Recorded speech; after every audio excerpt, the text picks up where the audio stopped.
I digress. Vince, I feel you, bro.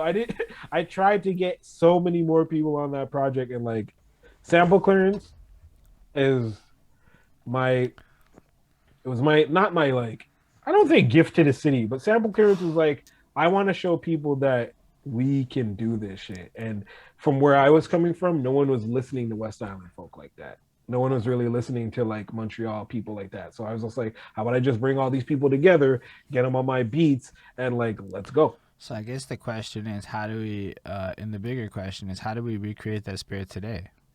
Jesus Christ, get egos up the fuck out of here. We need to have no egos. We need to have the same drive and hunger. I don't, I don't know. Like, I really don't know. Because I feel like the new kids can do it from the ones that I know. But the thing is, I also don't know of many of the new kids. All right. So here's what's up. I can tell you that with my position in life, data intelligence rule everything around me. So I'm all about looking into some shit.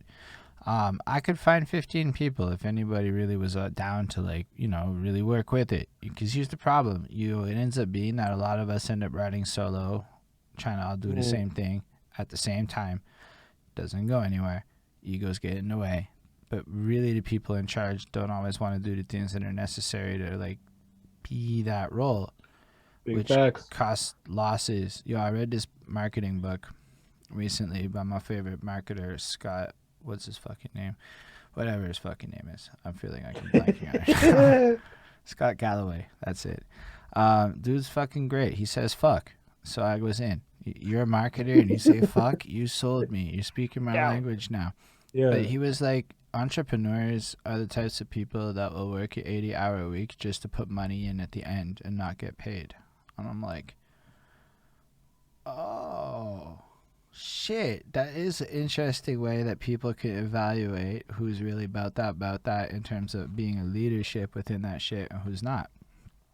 And anyway, that's just a thing to keep in mind. But I'm saying, let's say you have the right people, and I'm meeting a bunch of people. How do you reinstill the faith? It's not a question of talent. There's definitely this Hoshe kid is just ridiculous. Or there's Drew from the NSL Collect is ridiculous, and that's just Mm, my lane of people who are not from the other side of life. I don't know how else to hmm. put it. Then you Yeah. got to go to all sides. Look at that Mike Shab kid. He just dropped a banger today. Mike Shab is nasty. He out of the newbies, I've really fucked with Mike Shab. I fucked with Mike Shab when he first started, when he was just like gutter, super gritty. Um, I really, really like Jo. He's got a kid with him who I was working with a couple years back, and it's gonna bother me that I can't remember his name, but it starts with an N, and it's gonna be in my phone that I'm gonna look for it. But um, yeah, K Goon is dope. Like a lot of the new kids are good, but like No, I mean, but let's go to a different level. yeah, I let's go. know enough 30-year-olds that we could just now go after the 30-year-olds that still love hip hop but don't have a place to go that's targeting them. There's 40-year-olds still doing it. I mean, Right. you see what I'm saying? People are getting kind of limited, in my opinion, about the potential here. Like, Mm-hmm. in the SaaS market, you need 1,000 clients to prosperity. You no longer have to sell fucking discs. You just need to find subscribing, recurring model. You know, Okay. so something that movement of 1920 rappers did was created a recurring model system. Meticulous really broke this down nicely, upon which you would have main act following people that would come through and create 3-4 kind of centralization. But ultimately, it's a collective. That's my favorite word now, of 20 or so people, beat makers, videographers, etc. People who came through that were like-minded enough to create this core sound and this core audience. This is just the Yeah. marketing version of the story. And via the repetition of these same people, and then you would have your guests and whatever come through, but via the repetition of the same people at the same events. And we did this small scale with my little posse of people, Mm-hmm. I don't know, Buds and them were around when I was doing shit in the really small CFCs and stuff. So Yeah. I don't want to claim that I was rolling, but they were around, and I was watching different things happen, and then I was rolling with the Spades dude for a minute, and then I saw the TNT group in the beginnings and all of that. So I was seeing a lot of these things play, but it was a lot of collectivism. Now I'm not saying that the effectiveness hit up at that point to the same degree. There were other pieces to Mm-hmm. the puzzle, but that is not happening here and now to the same degree, I think. So No, it's not. and I think No, it's not. do you think that that would make a difference, just having that level of structure in place for each of the lanes? Just acknowledge all of the lanes are here and find the right Yes, people to support each of definitely, the because lanes. that's exactly what we were doing. You had to listen. You had famine. You had like the different crews that were out there. You had like I think okay. There was a singer that was around here a lot that people were doing, but like C's and them were C's LES. They were doing their own thing for a minute. Lopechi was doing his own thing for a minute. Like we were all doing our own collective things. None of these people had any kind of connection to me. They knew me as video camera guy or the guy who kind of made beats, or you're the drummer dude from Velvet Trench Vibes. So like no one had any kind of connection to each other, but we acknowledged each other. Whereas now, because we can hide in our phones and hide behind our social media, and I'm not blaming social media. Social media like No, but I really like what you're propelled it. saying. It's like you had UNES. Thank you V. Yeah, it was UNES. So like you had Rico. It was like UNES was working with Caesar Rock and like a lot of Rico blocks, I believe, and a lot of them they were doing their thing. And then you had like Crazy K was coming up, SRH was coming up, but SRH was like an underling of Hodges. Nobody really knew who SRH was at the time. Then you had like Elonsky and Black Gloves were like the same age as SRH, but like just DG versus Dorval. So like that's I mean Point Claire Dorval, but like a totally different mix of like where you're coming from at being the same age.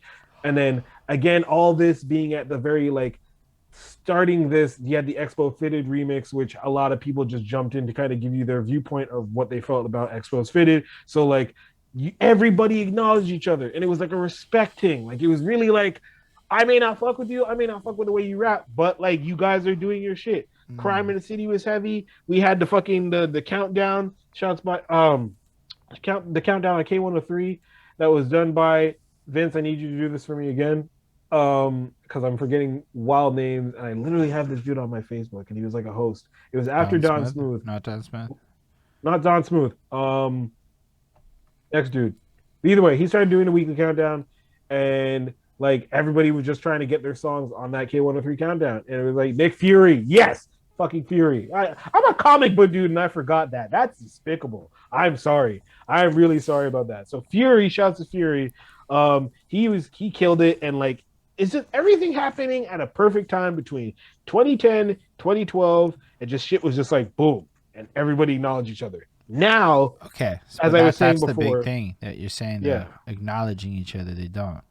you can't now. It's not in people's to acknowledge someone is to almost give away some of your real estate. I don't know now. about that though, because what's real funny, if we want to be analytical, is my entire prestige in the city elevated in a pretty grandiose way on the nature of just giving props to like everybody in the city. There's an irony to that, eh? Because yo, look at what I'm doing. Yo, Skinny, you fucking incredible for real. What you've done for the city and a lot. This is powerful. That's just the It's energy. true. You're right. It is a lot of it is kind of the focal point to bring it to this. It's just I feel like That's crazy though.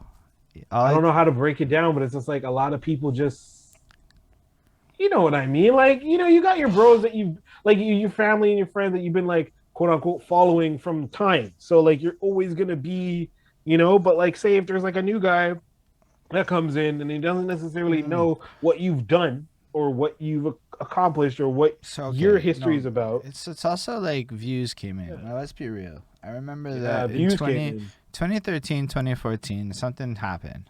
You could pay for views, but people didn't know you paid for views. So even I would sometimes see somebody be like, bro, you got a lot of views there. Yeah, it just was a random lucky hit. And then you're like, yo, but you would believe it, right? Because why wouldn't you? You didn't know better. It was 2013. I wasn't that savvy back then. So like all of a sudden, I think people started measuring the value of views in terms of who to book and how to book a lot more than...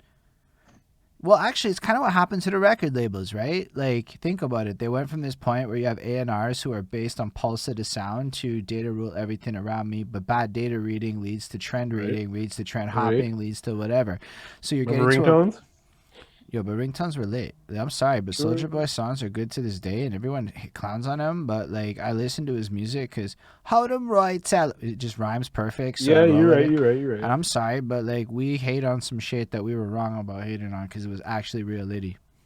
Oh, Soldier Boy. Hey, I was big time onto He's that. he was the But ringtone yeah, rap king. He he invented was it. a ringtone rap king. He was. But I was big on that. But yeah, a lot of that kind of.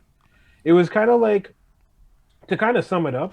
We were actually that weird point where, fuck, we were that weird point between MySpace not being Oh MySpace shit, yo! anymore. So Rico said the blog scene. So we have the end of the blog scene, end of MySpace, plus the start of the data scene, and no clean transition. Yeah, that's where we were. We were dead in the middle of that.